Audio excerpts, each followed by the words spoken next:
Could the Tennessee Titans select quarterback Hendon Hooker in the first round Thursday night?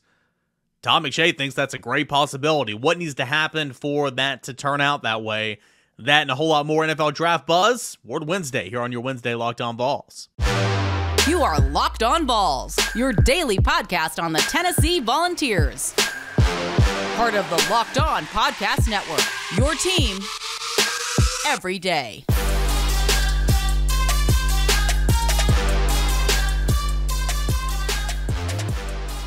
What is up, everybody? Welcome into it, a Wednesday edition of Locked On Vols. It is your team every single day. We're a part of the Locked On Podcast Network. I am Eric Kane, @_Kaner on Twitter, @Locked On Vols. Appreciate you guys. You know it. It's your first listen each and every day. Shout out to you everydayers. If you're not an everydayer, don't know what an everydayer is, well, stick around and you'll find out. Got a fun show coming up here today. Really looking forward to just continuing to dive headfirst into the NFL draft. I've been more than sprinkling it into the show the last couple of weeks. But here on the draft week, we're literally just going to dive headfirst into the deep end. We're going to go with it. We got some continued, latest mocks and what are they saying and all that type of stuff about Tennessee players who will be drafted on Thursday, who will be drafted on Friday, and maybe even on Saturday. So what's the latest now just 2 days away from the NFL first round for the start of the NFL draft? We'll get into that here in segment one. And if Tennessee Titans could select a quarterback from the University of Tennessee. Mel Kiper Jr.'s latest player rankings heading into the NFL draft. That's in segment number 2. And then Josh Ward for a little Ward Wednesday action. Before we jump into the content here, I do want to say I am struggling big time with allergies this week. Maybe my voice is not great to begin with, and that's fair. But if I sound a little off, if you're listening or watching and I look a little uglier than normal, allergies, man, they're a son of a bee, and they're kicking my A this week for sure. So we're going to get through it because there's a lot to talk about. So I wanted to get that out there if you were listening like, God, he sounds awful. More worse than normal, right? Well, that might be a reason why. I got a question for you. Could the Tennessee Titans select quarterback Hendon Hooker? The answer is they could, yes. Will they select quarterback Hendon Hooker? Todd McShay thinks so. And when you see the Tennessee Titans, they're picking an 11th. Offensive tackle is a need, but maybe not as big of a need as you thought at one point in time. Of course, they need to replenish defensive line. They need linebacker help. They need pass rushing help. They need wide receiver help. I mean, Tennessee's, again, Titans fan here. I'm always going to relate it back to my team. They're a bad football team right now, in my opinion. So it's a little frustrating in that regard. But for Tennessee, the Titans, they're picking at number 11.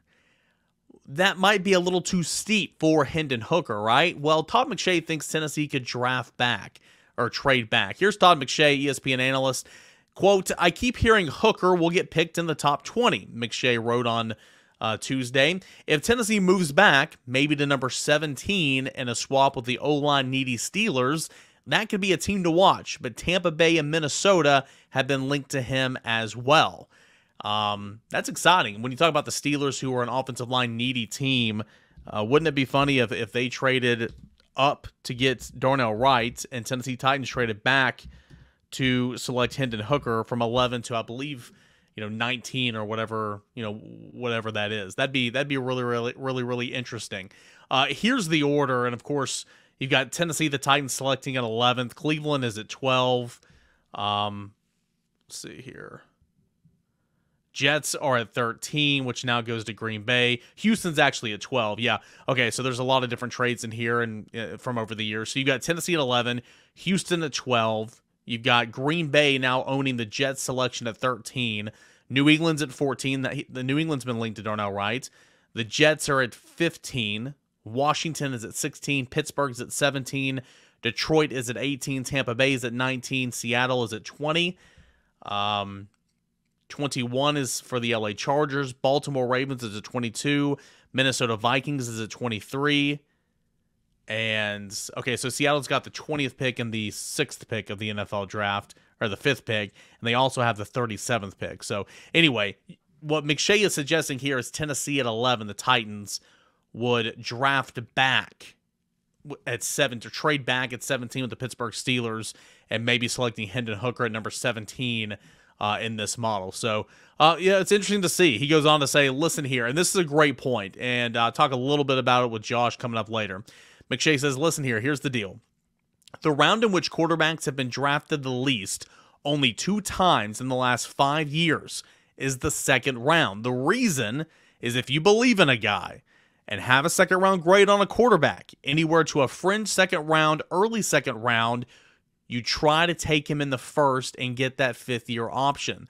That makes a whole lot of sense, right? Because if you believe in a guy and you have a second round grade on a guy, but think he can be the face of your franchise and can be the quarterback for years to come, you want that 5th-year option by the team, so why not move up and try to get him in the first round so you know you can get him when he's still on the board? That makes a whole lot of sense.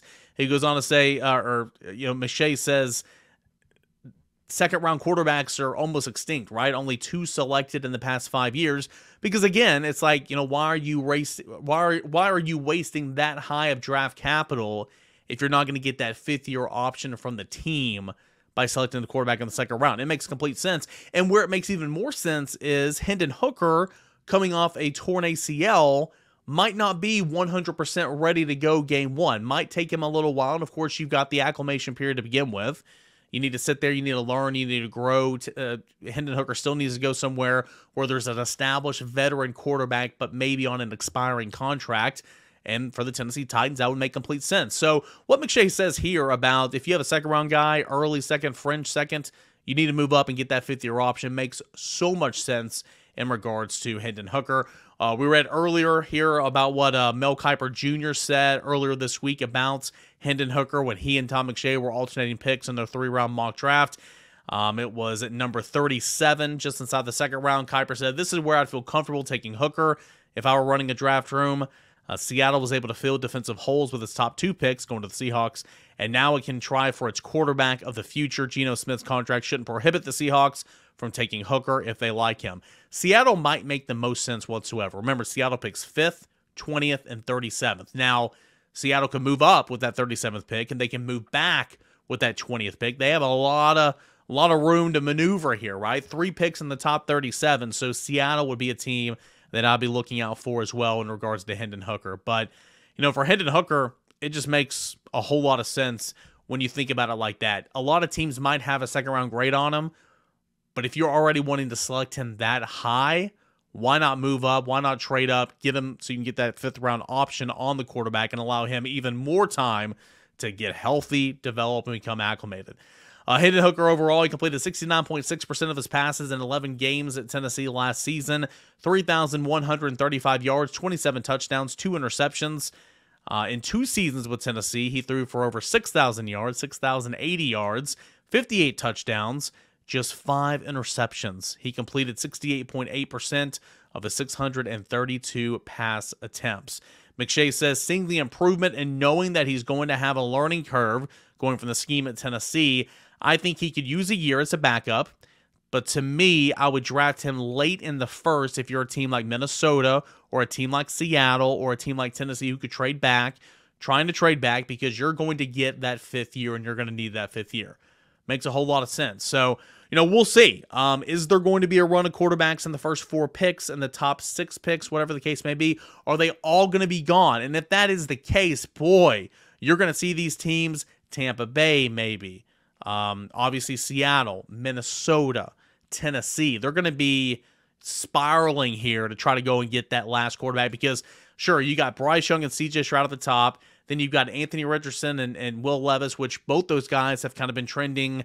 Anthony Richardson a couple of days ago was, being talked about as maybe Tennessee Titans moving up to number 3 to take him.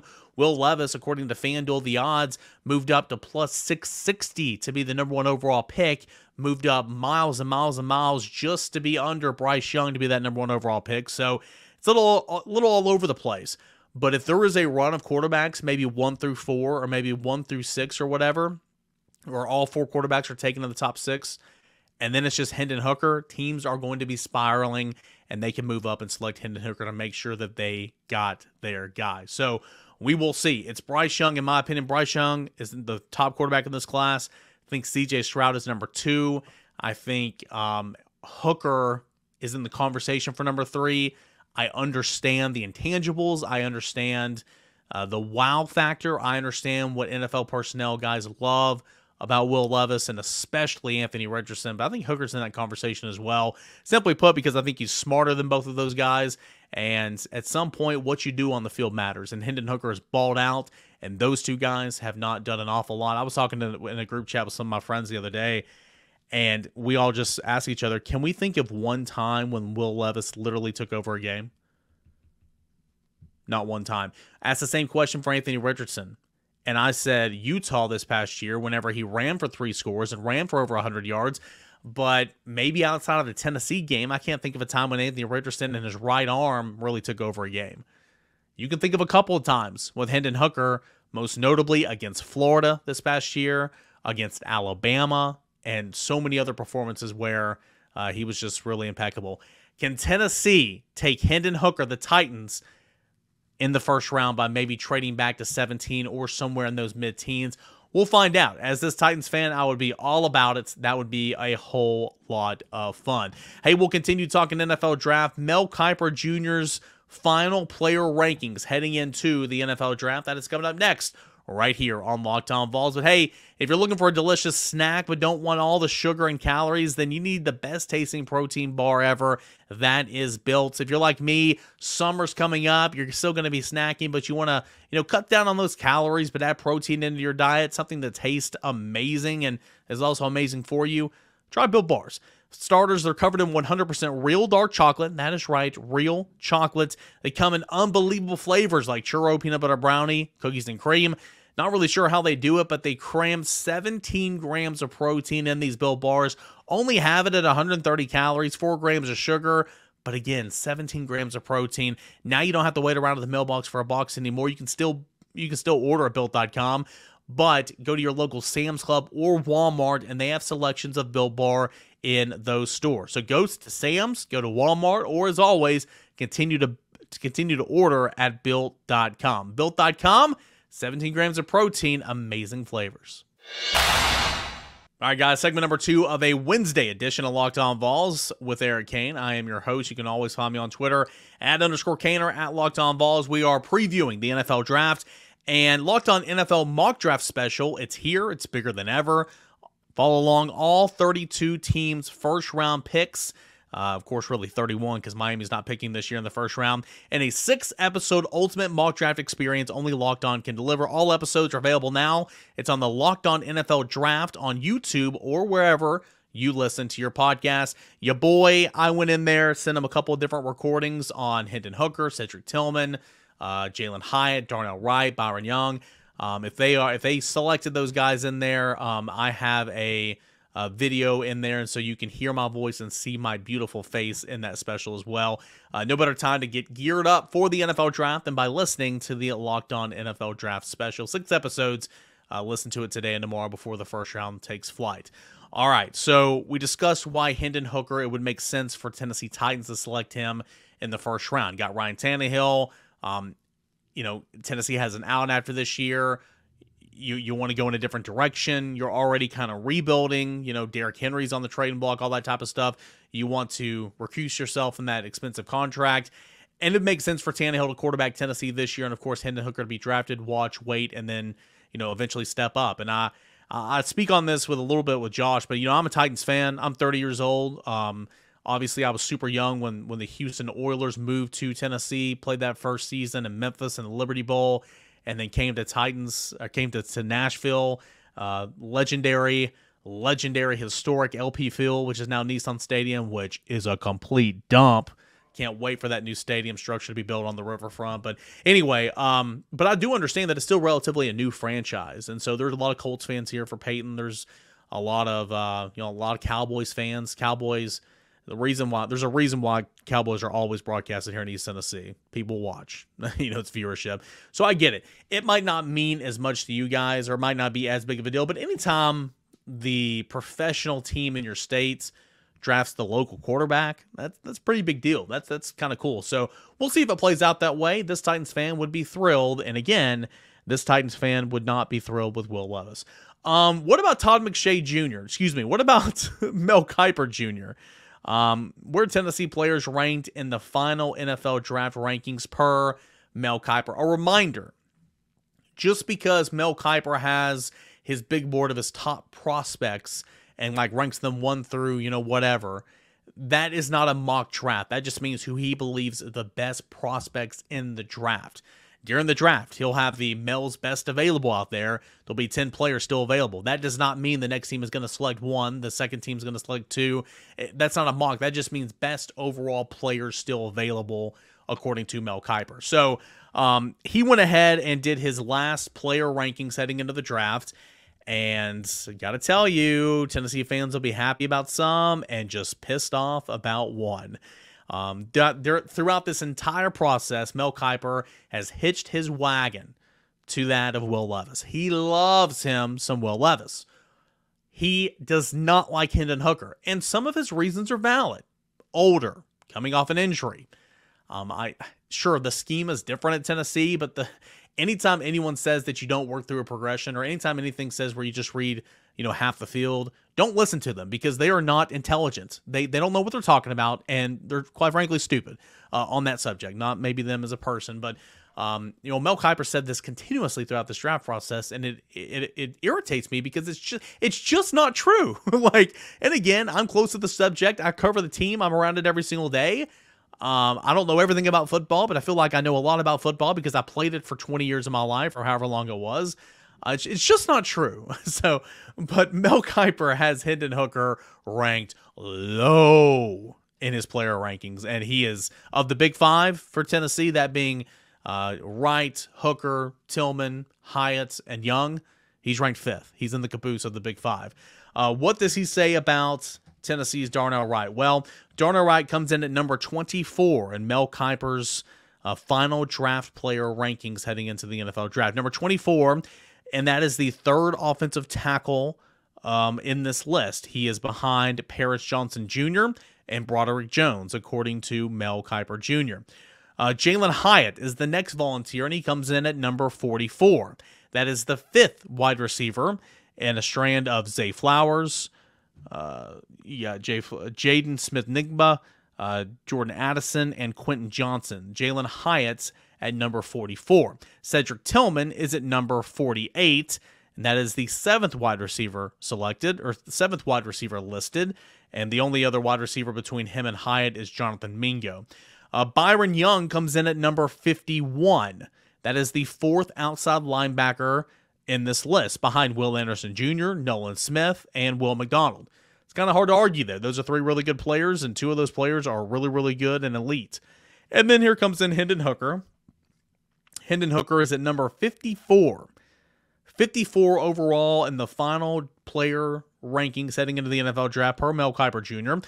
Number 54, and that is, of course, the 5th quarterback in this list. You've got Young at 1, Stroud at 2, Levis at 3, I believe, Richardson at 4, and then Hendon Hooker there at number 5. What else? What about the other Tennessee Volunteers who are kind of in this conversation? Well, you go into individual position groups and kind of have those rankings. At the fullback / H-back position, Princeton Fant is the 8th highest option for that group. You have Jerome Carvin, who's the 24th best guard listed available for this draft. Latrell Bumpus is in consideration for the best of the rest in terms of defensive ends. They give a list of top 25, and Latrell Bumpus was one of 14 names outside of that top 25 in the best of the rest category.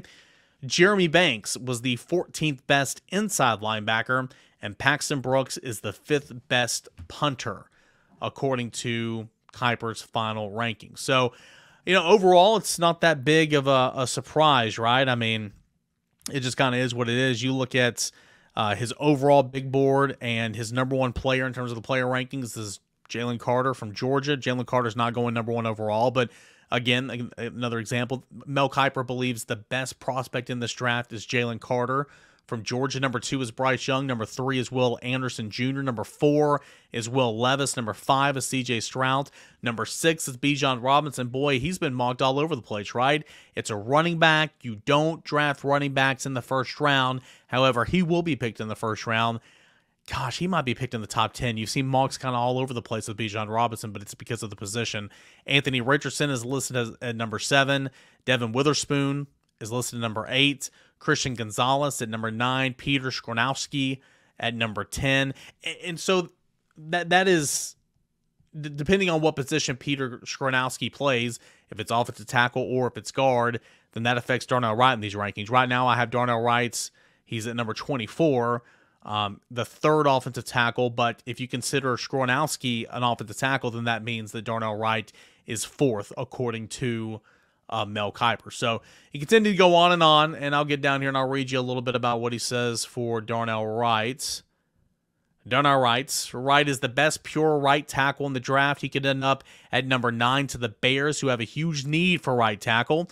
Also, as somebody pointed out in the YouTube comments for yesterday's show, Chicago Bears coaching staff very much a part of the Senior Bowl this past year, so there's a connection there, and that makes a whole lot of sense. Started 42 games in college, playing both tackle spots and right guard for the Vols. Wright got better every season. Go watch his tape against Alabama and Will Anderson Jr.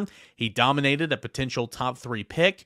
Wright was called for 8 penalties in 2021, but just 2 last season, so he cleaned up his game in a big way. That's what Mel Kiper has to say about Darnell Wright of Tennessee. So, yeah, it just kind of is what it is. And so I'll go over these again. Darnell Wright, the 24th overall prospect. Jalen Hyatt, number 44. Cedric Tillman, number 48. Byron Young, number 51. Hendon Hooker, number 54. He is not a Hendon Hooker fan whatsoever. He is just not. He hasn't been this entire time. I mean, go back to him, back in May and June of last summer, and he was on the Will Levis train way back then. It's just incredible how much he loves Will Levis. It's actually kind of shocking. He's got Bryce Young, Will Levis, C.J. Stroud, Anthony Richardson, Hendon Hooker, the top 5 quarterbacks. Then there's a major drop-off. Who were some of those other quarterbacks that are in this draft class, in case you're wondering? Jake Haener of Fresno State. He was at the Senior Bowl. DTR, Dorian Thompson-Robinson of UCLA. Jaron Hall, Stetson Bennett is listed at number 9. Max Duggan, a Heisman contender this past year. Finalist, should have been Hendon Hooker. Should have been, honestly, he should have stayed. No excuse for Stetson Bennett being a Heisman finalist, just ridiculous. Malik Cunningham of Louisville, gosh, he's dropped a whole lot this past year. And some of those best of the rest, one Tennessee connection, Adrian Martinez, one-time Tennessee football commit, is in the best of the rest in that category. Let's go back to some more. Let's see here. Let's go to linebacker. Let's see where Henry To'oTo'o is listed here. Henry To'oTo'o is listed as the number 6th overall inside linebacker, according to Mel Kiper Jr. Let's go to running backs. I wonder where Eric Gray is. Some of these former Tennessee guys that played a couple of seasons with the Big Orange. All right. Eric Gray is, so Bijan Robinson's 1, Jahmyr Gibbs is 2. That A&M running back, Devin Achane, is number 3. Tank Bigsby, Auburn, is number 9. Zach Evans, wow. Talk about a blast from the past. He's at number 11 for Ole Miss. Eric Gray comes in at number 16 from Oklahoma, Eric Gray. And so that's a guy that, might not be drafted because, again, that's just a position of, not a whole lot of high value. Yeah, he'll get drafted, but it'll be down there. All right, so that is where Tennessee Volunteers come in the final player rankings heading into the NFL draft per Mel Kiper Jr. I'm intrigued to see how this all plays out. Again, every analyst has their guys that they love and they hate, right? Mel Kiper loves Will Levis. He hates Hendon Hooker. Todd McShay likes Hendon Hooker. Louis Reddick loves him some Darnell Wright, saying Darnell Wright will be the best player coming out of this draft. Some high praise there. Mike Tannenbaum loves Hendon Hooker, saying that he would take Hendon Hooker as his 3rd quarterback, but have him in the top 5. So to each their own, right? We'll see exactly how it plays out. That is coming up on Thursday with the first round beginning at 8 o'clock. Hey, when we come back, Josh Ward stops in for a little Ward Wednesday right here on Locked On Vols. A lot of NFL draft talk coming up here today on Locked On Vols. We got Josh Ward. He's going to join the conversation for a little Ward Wednesday as well. And kind of keeping with the theme of the NFL draft. Of course, the first round is Thursday night at 8 o'clock, and then rounds 2 and 3 on Friday, and then the rest of the rounds on Saturday. Josh, how many Volunteers will be drafted, and how many Volunteers will be drafted in the first round? Call your shot. Total players drafted, I will say 6 players drafted. say that somebody slips in there in the 6th or 7th round for Tennessee. The big five would be Hendon Hooker and Darnell Wright, both going in the first round. Jalen Hyatt, Cedric Tillman, and Byron Young all going on Friday in rounds 2 and 3. I'm not convinced Jalen is the first receiver selected. It would not surprise me at all if Tillman goes ahead of Hyatt. But those 5 guys, I think, will be drafted on Thursday and Friday, and then somebody else slides in there on Saturday. There are several guys that are intriguing players at the next level that will at least have camp opportunities if they are undrafted. Who are those guys? Who would be that one guy that you said will slip in there on Saturday? Because I agree with you, all those guys and the combination of Jerome Carvin, Jeremy Banks, Trayvon Flowers, Princeton Fant, maybe Latrell Bumpus, they'll get camp opportunities, but which one of that group, or Paxton Brooks, is going to be the 5th guy or the 6th guy drafted for Tennessee?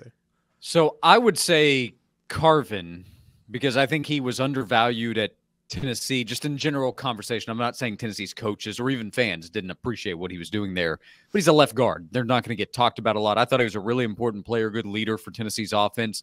Banks being invited to the Combine makes me think that he has a real shot because he is an intriguing prospect. So that's why I say one of those other guys, if you made me predict based on a Combine invitation, if he did enough, I would say Jeremy Banks. Of course, it's been mock draft season, kind of running rampant here. We've been breaking down the latest ones on Locked On Vols. It's fun following the NFL draft when you have legitimately 4 guys who could be picked in the top 40, 5 guys picked in the first 2 days. That's a whole lot of fun.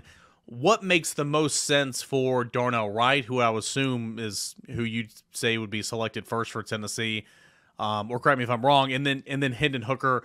A number of teams are kind of in the camp for both of those guys, but what teams make sense for those guys? Well, yeah, for Darnell, I would bet on him being the first player taken among Tennessee's players. Part of that depends on how the quarterback run goes early in the draft, because there's been some Hendon at number 11 talk with the Titans, or a team could jump up if they think another team values him. So for Hendon, there have been so many teams mentioned and that he's visited that make a lot of sense, like Minnesota, Seattle. The Titans make sense. The Tampa Bay Buccaneers make sense. Saints, Raiders. I'm a Raiders fan. That wouldn't be too bad for him to be behind Jimmy G and then have a chance to step into a starting role in the next couple of years. So for Hendon, it's easy to find a spot. For Darnell, when I've seen him drafted by the Steelers at number 17 or drafted by the Baltimore Ravens, the mindset of those franchises makes sense when a lot of the praise heaped on Darnell is nasty player, plays so hard. We talked to Bruce Feldman on Josh and Swain, and a coach at the NFL level told Bruce that Darnell plays with a lot of ish. You know what that word means, and it was meant as a genuine compliment for an offensive lineman. So those type franchises, but for Darnell, I just want to go as high as I can so I can get as much money as possible. For Hendon Hooker, and you're right, it's something we spoke on earlier in the show today, but for Hendon Hooker, the intriguing thing about quarterbacks is not a whole lot of quarterbacks. I think I saw only 2 in the last 5 years, or maybe it was 5 in the last 2 years. Not many quarterbacks are selected in the second round, because if you have a second round grade on a quarterback, even if they're fringe second round, you want to move up somehow in the first round to get them for that 5th-year option if you think that, if you believe in the guy. And it makes a whole lot of sense as well for Hendon Hooker, who's coming off an ACL injury. Saw Todd McShay really high on Hendon Hooker, maybe to the Titans, maybe Tennessee trading back into the late teens. I don't think it'd be as big of a deal if Hendon was selected to the Titans, because again, in the grand scheme of things, the Titans are still relatively a new franchise. So there's not a whole lot of Titans fans in Tennessee, at least from the older generations. But how big of a deal would that be if Tennessee found a way, the Titans, to select Hendon Hooker? Yeah, I think it would be a big deal. Hendon, wherever he goes, is going to have some kind of following, but it's a more natural following if he's in Nashville. More University of Tennessee fans can go see him play because so many are in the state of Tennessee. That would be great for the Titans and trying to continue to build the fan base, which has grown over the last couple of decades. But if they had a UT quarterback at quarterback for the Titans, look at Dobbs at the end of this past season. How many fans were excited about seeing him get an opportunity to start? And fans love Hendon Hooker. And think about this, Eric, the fact that it's been 25 years since we've seen a quarterback go into the draft from Tennessee and be selected to at some point take over as the starting quarterback, it hasn't happened since Peyton. There have been guys selected, but not to be the starter, not to be the guy of the future. So it's different when it's a quarterback or a skill position player. So I think fans will be excited about seeing what happens with Jalen Hyatt and Cedric Tillman because of the success they had and the memories fans will have of them doing what they did on the field. Hyatt, what he did against Alabama and winning the Blitnikoff Award. But it's different with Hendon at quarterback. There will be some fans that follow, depending on where he goes. Might be tougher if he's in Seattle as opposed to the Titans. If he goes to Indianapolis somehow, then that would be a natural fit for fans who used to pull for the Colts because of Peyton. They can hop back on board. Will Levis is going to Indy, all right? We've already established that. That's what's going to happen. If Will Levis is selected by the Tennessee Titans, I said this on the show earlier this week, I mean, it's going to be tough for me. Let me just put it that way. If he's selected by the Raiders, Swain has told me that on our radio show, and we broadcast on video, that I have to put mayo in my coffee and or eat a banana with the banana peel. So it's already been laid down. Which one would you rather do if you had to do one? Banana pill, right? I did some quick research on the banana pill thing, and it has some benefits. So I still don't know about the whole structure part of it, but you got a point there. I'm not buying into the mayo. I'm a black coffee guy. I drink coffee every morning, but it's black every morning. I'm not putting mayo. I am against mayo, with all due respect to it. It's not going in my coffee.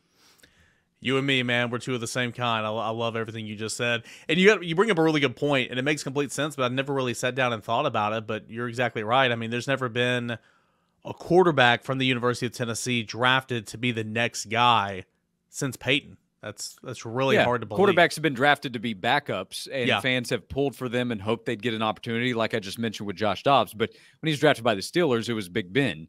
Eric Ainge was not going to be the starter. He was going to be a part of the roster when he was drafted by the Jets. Tyler Bray has been a backup in the league, but was never going to be the guy. T. Martin, I think there was some hope that maybe he would get that opportunity sometime down the road, but he was not drafted to be that with the Pittsburgh Steelers. So this is the first time that we, 99% are sure that a team is going to draft Hendon to, at some point, take over as the guy at quarterback for the franchise. Where are the Raiders picking in the first round? Raiders are at 7. So they're in play here at this spot. We'll see. Where do you want them to go? If they're going to go quarterback, I would prefer them moving back to take that spot. So they need help at a number of positions on the field. But at one point, Will Levis was linked pretty strongly to the Raiders. There was some Anthony Richardson talk. Now, Richardson's stock has been higher than that position. And there has been some Hendon Hooker talk. So if I could get Tennessee fans on board with pulling for the Raiders, that's a dream scenario right there. But Jimmy G is in position right now to be the quarterback, and that's how I think they want it to be for a couple of years at least. I think as a Titans fan, I could deal with Anthony Richardson. Now, he might be a complete flop, but if they made that pick, if he were to fall or if Tennessee moved up to get him, I could understand it. I just, again, with all due respect, someone got mad at me. I brought it up yesterday again. I just thought it was funny. Someone got mad at me because I said Will Levis sucks on this program, but I think Will Levis sucks. I get the intangibles. And if Will Levis turns out to be a high-level NFL quarterback, then we will forever rethink and second-guess our draft projections, because I'm struggling to find too many people say, who I really love is Will Levis at the NFL level, but enough NFL executives appear to like him there, and we'll find out. Maybe he does slide in the draft. There was some talk of him sliding. Now there's been some talk of him rising back up. So we'll find out. Anthony Richardson, I think, would be the easier player to immediately talk yourself into because of his high upside. But for people watching this show or listening to this show, for sure, Hendon's the easy one to talk yourself into, because you can see the upside. You saw what he did in college. He commands respect. He has everything that makes you want to pull for him, whether you're a UT fan or not. At the next level, we'll see which team takes that shot on him. But it's also been brought up that while nobody wanted Hendon to have a torn ACL, it will force teams to say, okay, we need to give him a little bit of time to get ready. And in terms of preparing for the next level, that actually could benefit Hendon long term. I just think at some point, what you do on the field matters. And I understand measurables and all that. That's why everybody loves Will Levis, why everybody loves Anthony Richardson. I get all that. But yeah, I went game by game and looked at Will Levis's stats from 2022 compared to the 2021, and both seasons it's beat up on bad competition, struggle for the most part against SEC teams, and he was better in 21 than he was in 2022. So it just kind of is what it is. Last thing, I know we're already running a little out of time here, but a lot of moves for Tennessee basketball. What do you like about Tennessee basketball this week compared to last week, a different looking club? I like on offense that Dalton Knecht can put the ball on the floor and go score at all levels. Tennessee needed that this past season, didn't have it enough on the offensive end of the floor. Gainey can shoot the basketball. His numbers dropped off from a shooting standpoint this past season, but there has to be a reason for that. Tennessee has to know why. You, of course, have the connection with his father, Justin Gainey, who's an assistant coach, but he has a skill set where they can work that in, and then led them as a guy that they coveted, went after, beat out some good schools to get him as a transfer from Harvard. Vescovy coming back is a really good thing for Tennessee because he's an all-SEC player who knows what they have to do on both ends of the floor. We'll see how the pieces fit. We'll see what happens with Zakai Ziegler coming back. But Tennessee figured out that it needed a certain skill set on the offensive end of the floor, and I think went out and got it in the transfer portal to go along with Freddie DeLeon, who's been a part of the program and has an offensive skill set that should be able to help. We've heard so much about Jefferson's athletic ability, DJ Jefferson, see if he can contribute. And you only have so many spots where guys are going to play, so something has to give in terms of the rotation. But I think Tennessee has added what it needed from a personnel standpoint. Now it's about development and putting those pieces together. Should be a good Josh and Swain newsletter this Friday morning recapping where Tennessee went in the first round, right? Yeah, we'll have reaction to Thursday night and hope to be writing about several Vols because several could go on Thursday, and then we'll look ahead to the rest of the weekend. It's free every Friday in your inbox. You can sign up at joshandswain.com.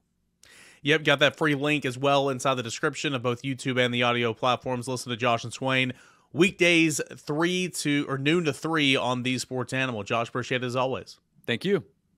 And it's Josh Ward for a little Ward Wednesday here to cap off a Wednesday show here on Locked On Vols. Appreciate you guys as always for tuning in. You everydayers, shout out to you.